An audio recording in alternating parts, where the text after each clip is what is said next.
Welcome everyone, I am the Kaiju no Kami, and today I'm going to be reviewing the first season of Magic Knight Rayearth, for Pasta Cat has given me a Patreon request.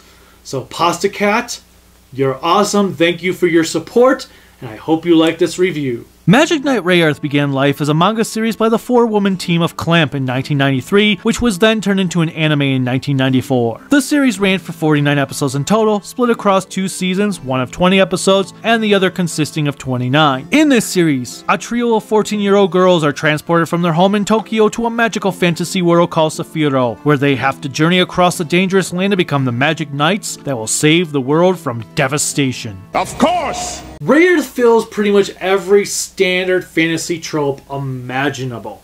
Nevertheless, how is the first season? Let's kick this review off by taking a look at the show's heroes. The heroes. As I already stated, Magic Knight Rayearth features a trio of 8th graders who are brought to the world of Sapphiroh in order to save it from destruction. Their names are Hikaru Shido, Umi Ruizaki, and Fu Hooji. Like Usagi in Sailor Moon, Hikaru, voiced by Hikiru Shina, is essentially the show's lead heroine, as she is the one who instantly accepts the task given to the girls and is the one who drives the quest along throughout the show.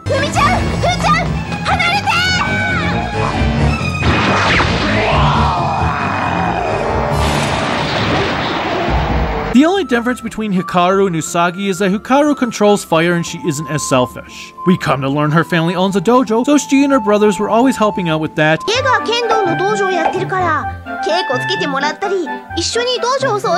And she has a dog named Hikari. She even names a creature they rescue from some monster after her dog.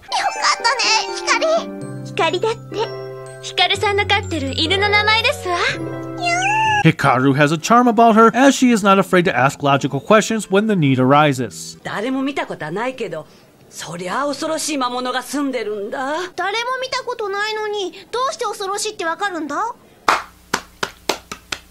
That's a good one. On the other hand, she can sometimes be dense, especially at one point when Umi and Fu start comparing their quest to a role-playing game.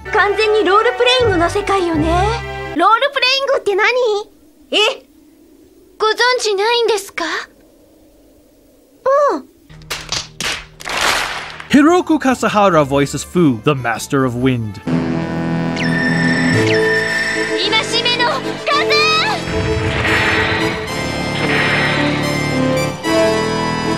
Fu is the shy girl of the group, so like Ami in Sailor Moon, and the one who always tries to assess every situation before jumping into it. Of course, it also turns out that Fu may be the vainest of the trio, because in one situation where the girls had to fight the thing they loved the most, Fu had to battle herself.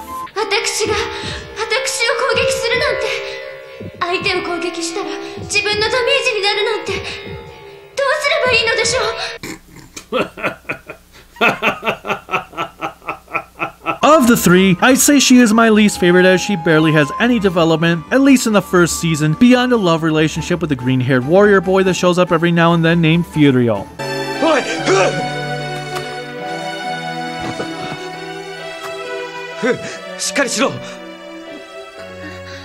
Oh, and she has wind healing powers apparently.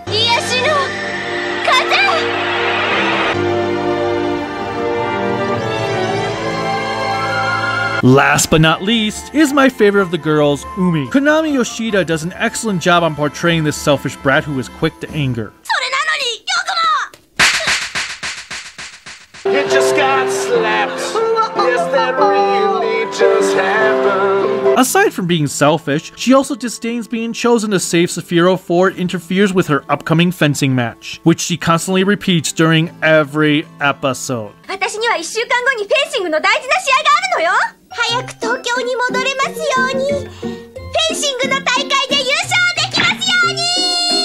It started to get annoying. However, this also allows her to have the most character growth of the trio, as she finally learns what is truly important, hence making her my favorite of the three. She also has a cool water dragon attack.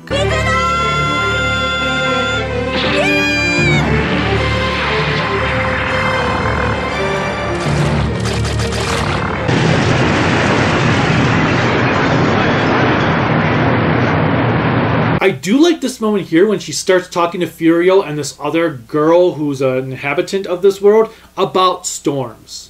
because they have no idea what she's even talking about. 嵐ってほら、今日みたく大風が吹いて雷が鳴って真ん中に目があって周りを雲が回っててゴーって言って At the start of the show, when the girls are summoned to Saphiro by Princess Emerald, they are greeted by a wizard named Clef. 私は同志クレフ。お前たちを導くために来た。Clef is the one who exposits their task to them. エメロード姫のおられた頃のセフィーロはこうではなかった。人や精霊、聖獣たちが仲良く幸せに暮らしていた。And then gives them some mystical armor that will upgrade itself into better material as the girls gain experience. This is an interesting concept and one I don't think that has been used beforehand. The armor starts out as some generic piece that covers their chest and only one shoulder. Which I've never understood the point of armor that only covers one shoulder. Sure, you can move your sword around better, but then your enemy knows, hey, I'm gonna go attack that shoulder. So one-shoulder armor is kinda dumb. To covering both shoulders, then it becomes color coordinated until finally becoming a full-blown kick-ass looking suit.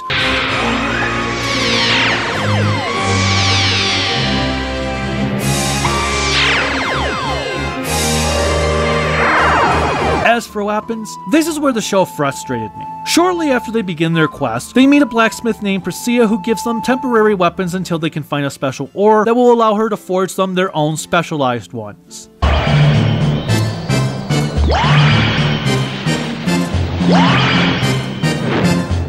The initial weapons consist of a broadsword, a rapier, and a bow and arrow, giving each of the girls their own distinct weapon. Upon acquiring the ore, Priscilla makes them all standard swords. Do you like my sword? That was rhetorical, you know I am the oracle, I know you like my sword. Sure, they may be attuned to the girls' own powers, but they're all just swords, so combat variety is diminished. The original weapons also made sense since Hikaru is a kendo master, Fu studied archery, and as already mentioned, Umi competed in fencing tournaments. Thus, the swords don't do anything to coincide with the girl's own skill set. Hell, for being good with a bow and arrow, Fu is suddenly an expert swordsman the moment she acquires her newly crafted weapon.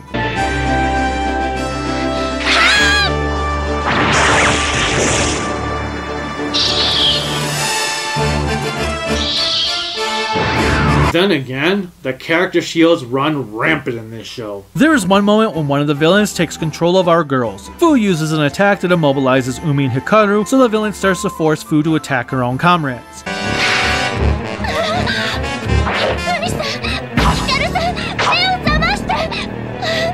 However, despite slashing at them with a big-ass sword, all they do is receive some quick slashes upon their faces and arms. Then, when they are freed from their control, Umi and Hikaru's injuries are just magically gone.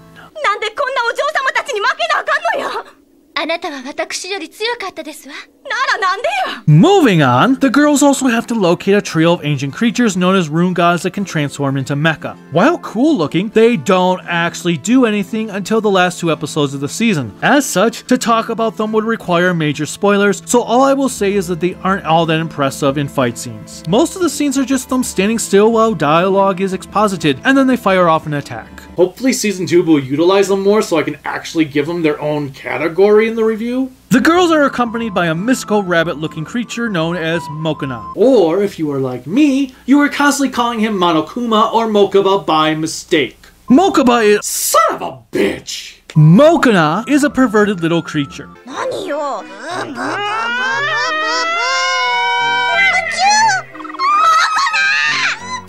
He will lead the girls in the right direction while leaving out important details such as the fact that he has a map in his stomach he can just whip out. 沈黙の森エテロラの泉そしてこのラインは今まで私たちが通ってきた道ですマップなんて表示できるんだったらどうして最初からしなかったの There's not much to him outside of that, as his entire purpose is to be cute to the audience. Does the audience find him cute? I sure don't. The villains. The villains of the show are quite one-dimensional for the most part, as we don't understand their motivations one bit. The leader is a man named High Priest Zagato. He imprisoned Princess Emerald and wants to destroy Saphiro because reasons. He practically does absolutely nothing the entire season, but give orders until the last 3 episodes. And here I thought some of the more recent Sentai villains were wallpaper. He could give them lessons. His first general who greets the Knight Trio is a woman named Alcyone.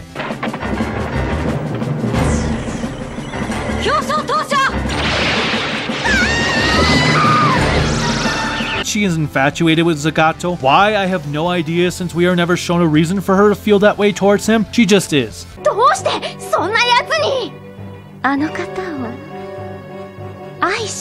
She tries to take on the Magic Knights, only to fail several times. Think of her as being Jadeite Light from Sailor Moon.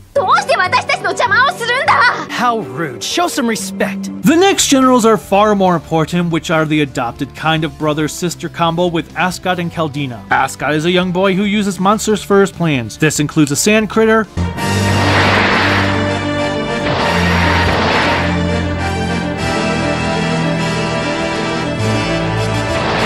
a wolf-like beast,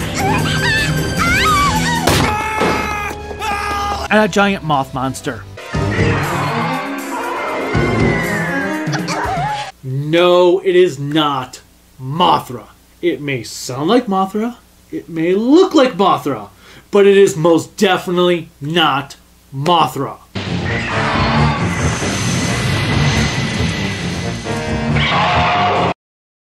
One thing I find interesting is that Ascot mourns for each monster as they are defeated, as he feels like the knights are murdering his friends.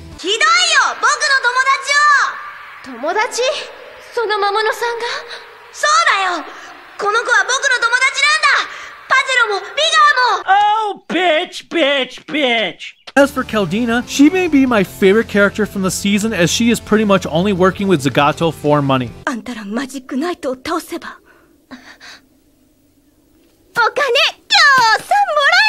It's simple. I love it. There is a hilarious moment when she is playing a game against Furio and the townspeople pretend to murder him, so she takes the money and runs.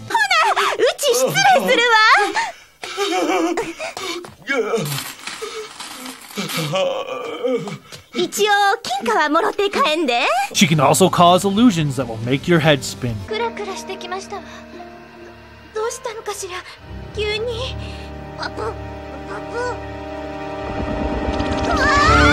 Next up is the Master Swordsman Lafarga. Yeah, more like Lafarga. Lafarga was Emerald's top knight until he was brainwashed by Zagato. That's pretty much all there is to his character. You're not even trying anymore, are you? Finally, there is Zagato's second in command, an elven-looking warrior named Innova.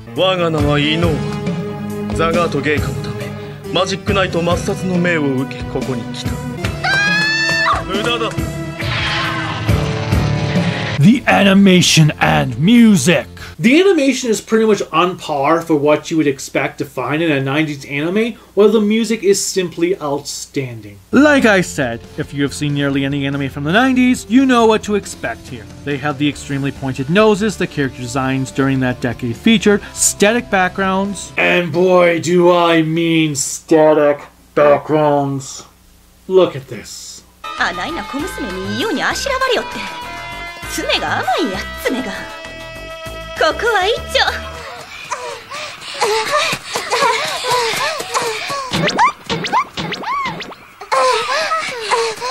It just looks like these characters are walking through an oil painting or something. And those pastel-like colors, so reds don't look like a normal red, more like a shiny pinkish red. There's only a couple of instances where I felt the animation truly stood out with its use of shadows and shading, and naturally in its attack animations.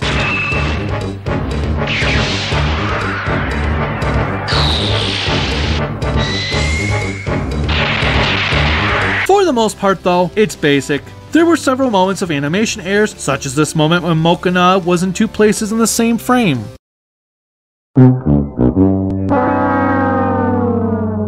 Overall was nothing bad, but nothing great either.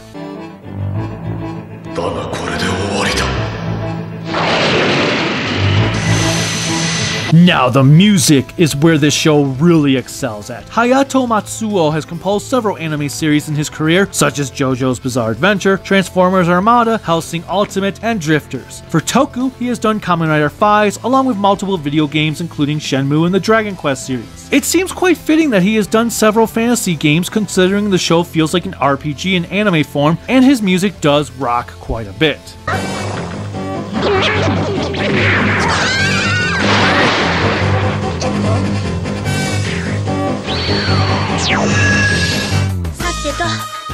ってお姉ちゃんたちと遊ぼうかな。そうだ。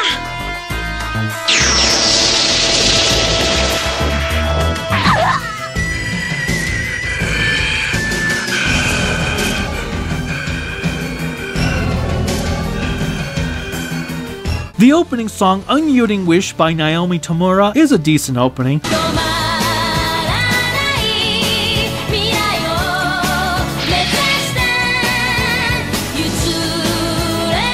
It's nowhere near my favorite opening ever, but it does a good job of getting you in the mood of the show. On the other hand, Keiko Yashinari's attempt at the ending theme, titled The Courage Leading to Tomorrow, is pretty uninspiring in my book.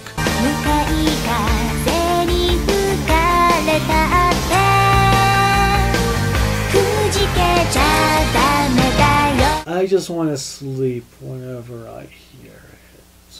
The episodes. Despite only being 20 episodes in length, I feel like Rayearth's first season could have been told in a little bit more than half that. That's not to say I did not enjoy the show, as I did. However, its pacing was a mess. The first half is spent meandering around, yet I was okay with that as they were building up the world of Sephiroth. It was fine. After that, however, I was not.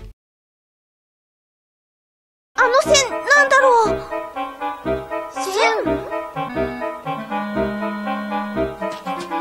線ですね。冗談じゃないわ。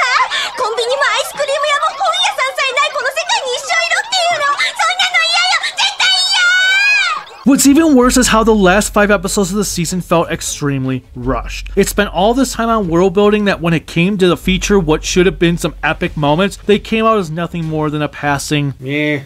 The biggest crimes go to both Lafarga and Innova. Episode 15 ends teasing Lafarga, leaving me anticipating the epic multi-part story, where we see the girls get their asses handed to them and having to learn some new abilities in order to defeat him. Instead, their battle with Lafarga lasts all of a few minutes. Most of it is just Hikaru and Lafarga butting swords together, and then it's over. そして東京に帰るんだ。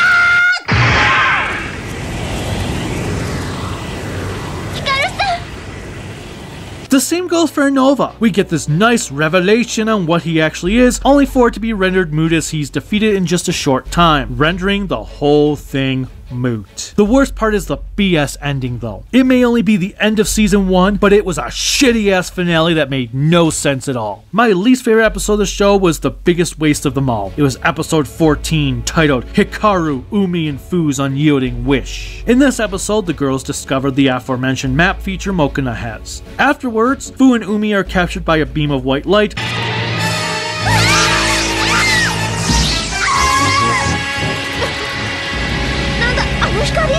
leaving Hikaru to track it down and attack it. Absolutely nothing happens this entire episode. Filler, filler, filler, filler, filler, filler, filler, filler, filler, filler, filler, filler, filler, filler, filler, filler, filler, filler, filler. It doesn't develop any of the characters, nor does it have any plot progression at all, since nothing actually comes out of Mokina's map capabilities. Don't get me wrong, it was a hilarious scene, but in the long run, it felt like most of that scene was just there to stall for time. To end this review with some positivity, my favorite episode was Revival of Celeste, the legendary rune god. Here, the girls finally discovered the temple to the rune god they have been searching for during the first half of the season. It turns out to be Celeste, a dragon who is Umi's rune god. 我が名はセレス。伝説のマジックナイトのみが触れることを許される。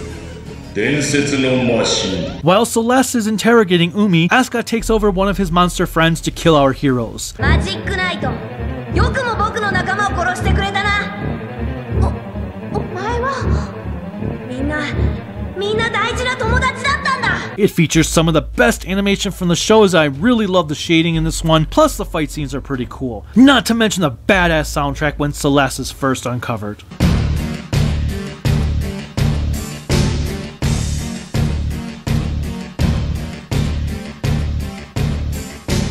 It was also the episode where the plot seemed like it was finally kicking into full gear after having spent the last few hours building up the situation. This one showed me that this show can truly be great when it wants to be, and I had no idea this show was going to feature mechs until this point. That makes it even more awesome.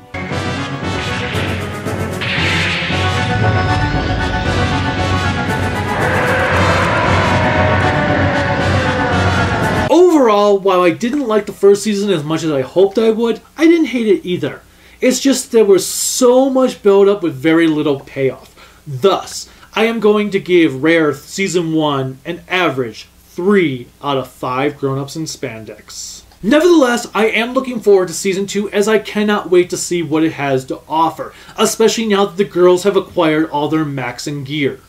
I am really hoping they expand on all of this immensely. Of course, I also hope they actually develop their villains for the next season, whomever they may be. Until then, bye.